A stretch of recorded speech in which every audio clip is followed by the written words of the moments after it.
And continuing now with my exclusive interview with nationally syndicated radio talk show host Rush Limbaugh.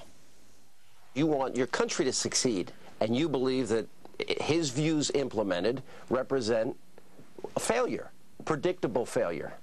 And conservatism would represent predictable success. Well, I don't know where what he wants to try has worked. It didn't work in the Soviet Union.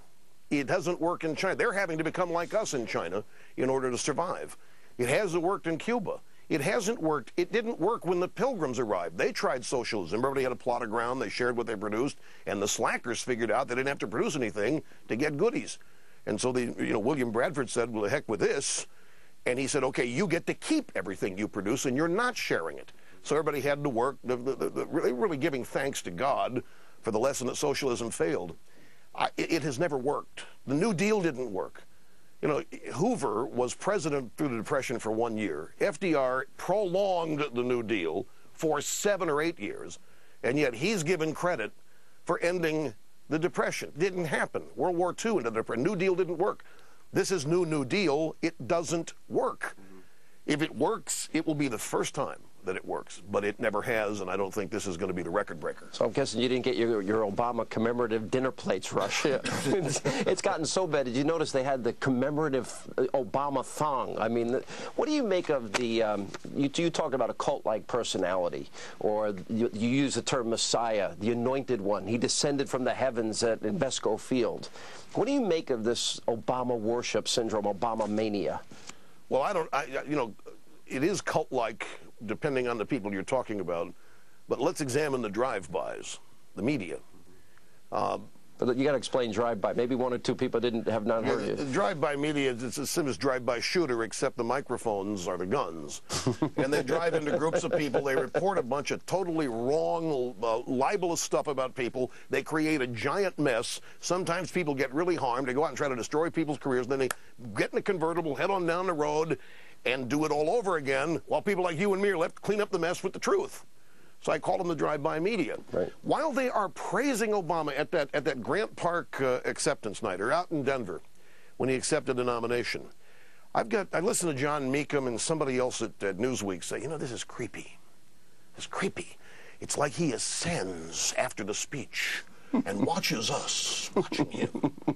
They call him creepy for a few brief moments, but yet at the same time, he's the second coming. Charlie Rose and Tom Brokaw, one night on Charlie Rose's show, I think in preparation for the fact that they don't know what he's going to do either, got into a long discussion about how neither one of them know him. Well, I don't know who he is, Tom said. I don't know what books he's read. I really don't know who his role models are. But Charlie Rose is echoing the same sentiment. I'm shouting at the TV, Tom, you're at NBC. Dispatch a reporter. That's your job. Find out who he is. They didn't. They only cared. See, Sean, they've got an investment. He's too big to fail. They wanted him elected because they wanted to reassert their power, the media here, in being able to sway public opinion to the result that they wanted. So it didn't. They were going to cover up the Jeremiah Wright and all these things that give indication of radicalism in Obama. Cover that up. Portray him as he wants to be portrayed. Somebody who's not to be questioned. Somebody who's not to be doubted. We're just supposed to accept and trust, because most of these guys came alive and came of age in the civil rights battles of the 60s. It defines who they are. They've trained the young drive-bys to look at events through the same prism. Racism in this country is the exclusive province of the left.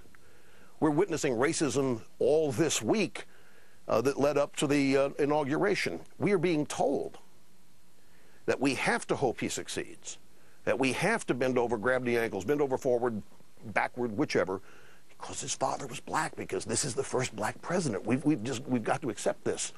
The racism that everybody thinks exists on our side of the aisle has been on full display throughout their primary campaign. So I think they've done a great job, the media has, of covering up his deficiencies.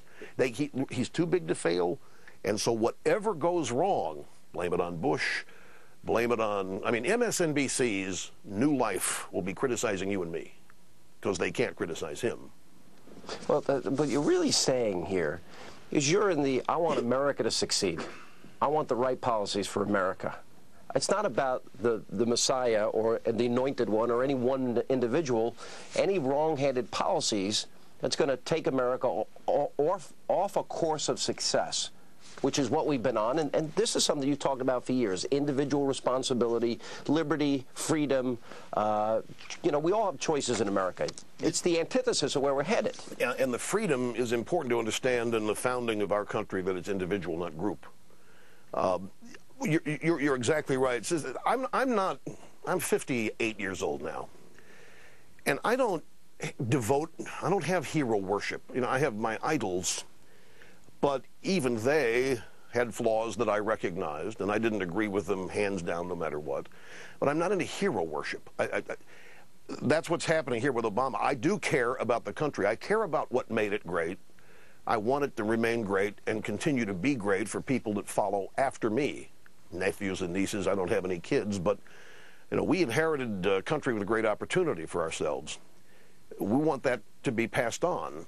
The country is bigger than any one human being, any one presidency, and so forth. I think a lot of people have put that aside, or else they have assumed that this is the new direction that we're going to go, that's going to get everybody fixed and solve everybody's problem. And there will be no more pain. There will be no more suffering. There will be just contentment, utopia, and happiness. Now, tomorrow night, we'll have part 2 of my exclusive interview with Rush on the future of the conservative movement.